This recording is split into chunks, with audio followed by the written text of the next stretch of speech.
Ромското мало во Виница веќе неколку месеци е полупразно. Преку 30 фамилии побарале азил во западноевропските земји, претежно Германија и Холандија.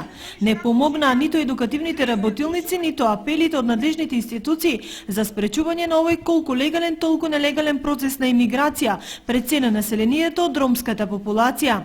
Ромите велат дека екзистенцијата ги притиска и ги тера да се одлучат да барат азил, но заминале повеќе оние кои имаат роднини во западноевропските земји. Па, мош од немање се ошли. Знаете ли некој што ги нема тука?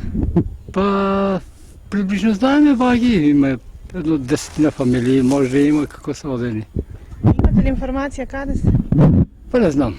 Тоа не знам, кои град са, дека са, дали са по Германија, дали са по Франција, тоа не сум си интересирал. Па најмалку 30 фамилии сигурно, преку народо, тука што комуницираме, некои вика дека до ново ден ќе се враќат.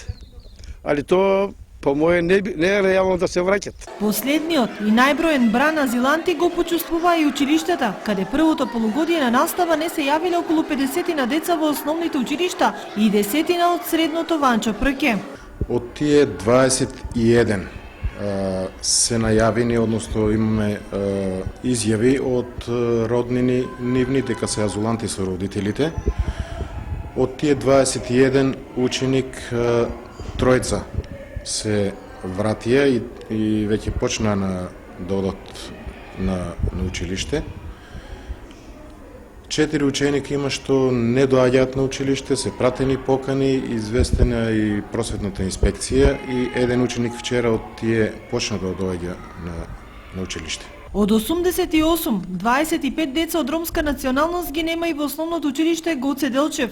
Службите велат дека некои доставиле потврда дека заминуваат, но некои воопшто и не се јавиле. Досега само едно дете се има вратено на училиште. Проблемот е пријавен и кај Државниот инспекторат за образование. Состојбата со бројните отсуства и трупање неосновани изостаноци им носат лоша слика на училиштата во севкупната завршна евалуација. Но доколку се вратат учениците роми, ќе ја продолжат наставата, велат стручните служби. Една седмица ученик ако пропушти од наставата се одразува, не може да постигне со наставната материја. Се губат секако и навиките на учениците за работа. Тоа е доста пропуштена материја и повторно ќе се евидентират како ученици и ќе мора да доаѓаат редовно. Ќе можат да надокнадат се, меѓутоа во училиштето се организира дополнителна настава по сите наставни предмети и доколку учениците доаѓаат, обврзани се да доаѓаат на дополнителна настава. Колку за еден месец ќе го надополнат изгубеното од претходните месеци и успешно ќе бидат вклопени во редовната настава, колку ќе имаат заслужени оценки во свидетелствата, е тема за која некој сериозно треба да размисли. Од службата за ромски прашања во локалната самоуправа во Виница ги потврдија овие бројки, но потенцира дека до крајот на годината голем дел од ромските семејства ќе почнат да се враќаат